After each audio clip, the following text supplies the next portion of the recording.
Hello friends, welcome to positive inbox Hindi. आज की कहानी शुरू करने से पहले मैं आप सभी का धन्यवाद करना चाहता हूं कि आप हमारी हर एक कहानी को इतना पसंद कर रहे हैं, उसे इतना प्यार दे रहे हैं। आप इसी तरह हमें सहयोग करते रहिए और हम आपके लिए इसी तरह की बेहतरीन कहानियां लाते रहेंगे। तो चलिए आज की मज़ेदार कहानी शुरू करते हैं।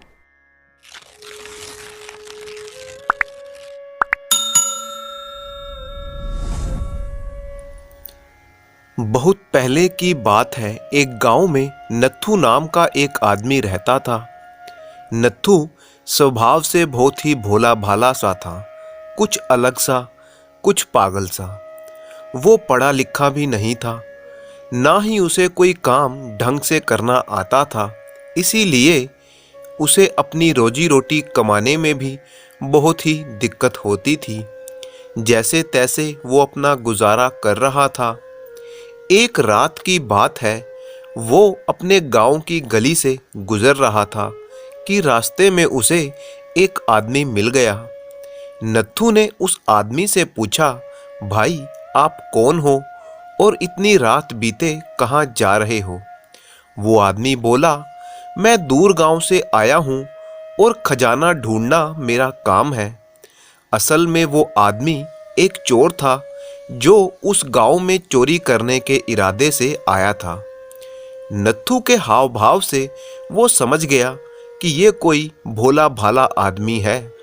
नत्थू ने पूछा, खजाना कहाँ मिलता है भाई? चोर बोला, बस यहीं लोगों के घरों में पड़ा रहता है और मेरा काम है उसको इकट्ठा करना और बांध कर साथ ले जाना। नत्थू ने कहा, वाह भाई क्या बात है, क्या तुम मुझे अपने साथ रख सकते हो? चोर ने सोचा, क्यों ना इस आदमी के भोलेपन का फायदा उठाया जाए। उसने कहा, ठीक है, आज से मैं तेरा गुरु हूँ और तू मेरा चेला। जैसा जैसा मैं कहूँगा तू वैसा ही करना, बस अपना दिमाग मत चलाना। नत्थू उसके साथ चल दिया।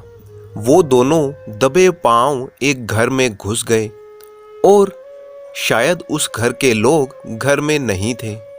उन्होंने घर में सेंध लगाई और चोरी करके चुपचाप वहां से निकल गए। वो चोर नत्थू को अपने साथ अपने ठिकाने पर ले गया, जो एक घने जंगल में था। वो एक झोपड़ी नुमा मकान में रहता था। चोर मन ही मन सोच रहा था कि चलो अच्छा है, एक ऐसा साथी मिल गया जो मेरा काम आसान कर देगा।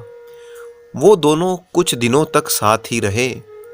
नत्थू भी अब ये काम सीखने में लग गया। एक दिन उस चोर ने नत्थू से कहा, सुनो चेले, अब हम दोनों साथ नहीं रह सकते। इसमें हमारे पकड़े जाने का खतरा बहुत ज़्यादा है।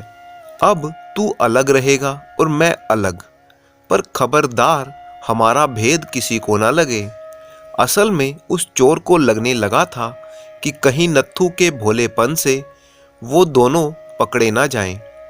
नत्थू ने कहा, ठीक है गुरुजी, जैसा आप कहें, परंतु अगर कभी कभार आपसे मिलना हो तो क्या करूं?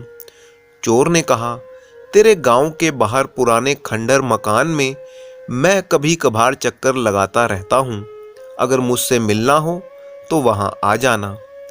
अब नत्थू अपने चोर गुरु से अलग होकर रहने लगा। एक बार नत्थू ने दो लोगों को बातें करते सुना। वो ध्यान से उनकी बातें सुनने लगा। एक ने कहा, आजकल तुम्हारे व्यापार में खूब मुनाफा हो रहा है, लाखों रुपए कमा रहे हो। नगर में तो जहां देखो वहां चोरियां हो रही हैं। इतना धन कहां छिपाते हो भाई? दूसरे ने कहा, मेरे घर में तो कोई मेरी मर्जी के बिना घुस भी नहीं सकता। इसके लिए तो मैंने पहरेदार बिठा रखे हैं। मेरी छोड़ो राजबीर, तुम अपनी बताओ। तुम्हारे घर की रखवाली करने वाला तो कोई भी नहीं है। राजबीर ने हंसते हुए कहा, मुझे कोई चिंता नहीं है। मेरे घर तो चोर चोरी कर भी ले तब भी मुझे कोई फर्क नहीं पड़ता। मेरे पास तो अक्षय निधि है, यानी ऐसा खजाना जो कभी खत्म ही नहीं हो सकता। मुझे उसकी रखवाली करने की भी कोई ज़रूरत नहीं है। उनकी बातें सुनकर नत्थू मन ही मन खुश हो रहा था और वो अक्षय निधि यानी कभी ना खत्म होने वाला खजाना पाना चाहता था। उसके बाद नत्थू ने राजबीर नाम के उस आदमी का पीछा किया और उसके घर का पता लगा लिया। नत्थू मन ही मन सोच रहा था कि जब उसे अक्षय निधि मिल जाएगी तो उसका जीवन बड़े ही आराम से कट जाएगा और उसे कोई भी अलग से काम नहीं करना पड़ेगा। उस आदमी का पीछा करके नत्थू ने उसके घर का पता लगा लिया और रात होने का इंतजार करने लगा। जब रात के समय चारों तरफ सन्नाटा हो गया तब नत्थू चुपचाप उसके घर में घुस गया। वो घर बहुत ही बड़ा था। अंदर जाकर नत्थू ने सोचा कि अब मुझे बहुत से हीरे जवाहरात गहने मिलेंगे, पर वहां पर तो ये सब दिखाई नहीं दे रहा था। परंतु वहां पर बहुत सी पुस्तकें रखी हुई थी, अनगिनत ग्रंथ, अलग अलग तरह की किताबें। नत्थू ढूंढ ढूंढ कर थक गया, उसे कहीं भी अक्षय निधि नहीं मिली। थक हार कर वो वापस लौट गया।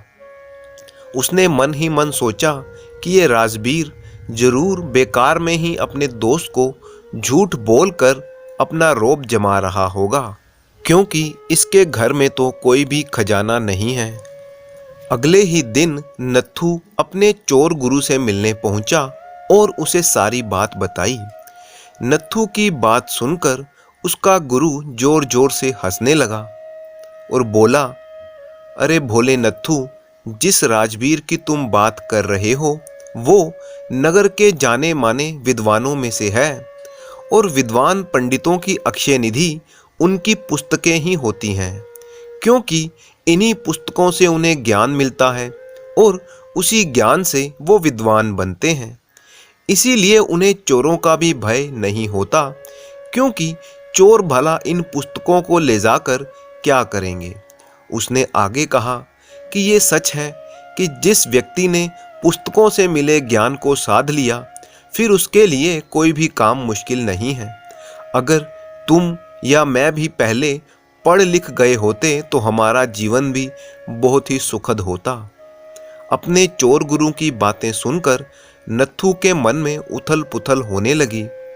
उसे लगा कि अब उसे राजबीर को ही अपना गुरु बना लेना चाहिए और उससे ज्ञान प्राप्त करना चाहिए।